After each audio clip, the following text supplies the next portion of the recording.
জঙ্গল সাফারির কিছু ভিডিও তো আমি আগেই শেয়ার করেছি, আর এই থাকলো বাকি পুরোটা জঙ্গল সাফারির ভিডিও।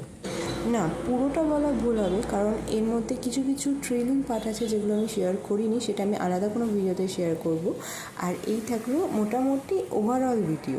আমার মা মাসির জঙ্গল সাফারি থেকে গল্পের টপিক ছিল এই দেখ শান্তির শাক, এই দেখ কচুর শাক, ইস বাড়ির পাশে হলে কত না ভালো হতো। वेलकम मतलब जंगल। মনিটর রিসর্ট, মনিটর গুসাব,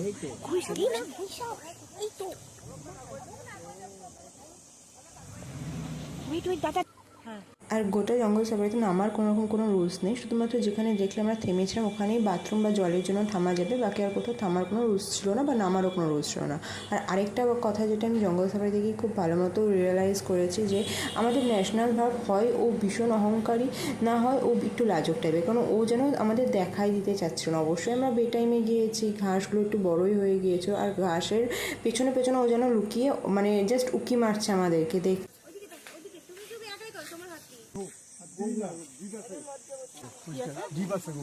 আর এই হলো সেই ভুটান থেকে আসা বেকি রিভার।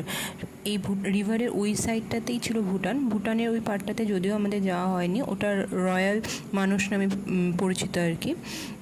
ওইখানে অ্যানিমেলস যেরকম দেখা যায় না, ওরাই বলছিল ওখানে জাস্ট প্রাকৃতিক সৌন্দর্য ভরা ওই জায়গাটা, তো সেই জন্যই মানুষ যায়।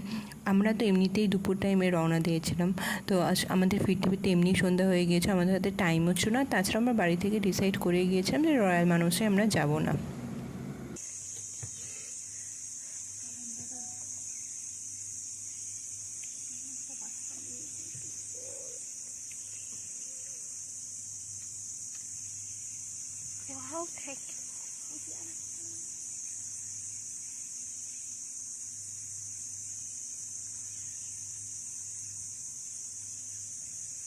দাদা পিছাচ্ছি কেন দাদা? পাগলা গন্ডার। পেছনে রাইনো, সামনে বাঘ আমাদের। এই যে বাঘ এইদিকে, আর এইদিকে রাইনো। দাদু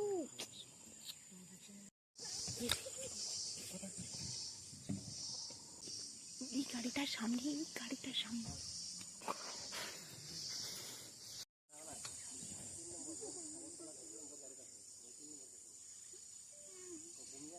এর আগেও আমরা অনেক জঙ্গলে এরকম গিয়েছি, বাট এরকম এক্সপিরিয়েন্স আমাদের হয়নি। এটা সত্যিই সারা জীবন মনে থাকার মতো এক্সপিরিয়েন্স। ওই সময় খালি মনে হচ্ছে এখান থেকে বাড়াতে পারলে হয়।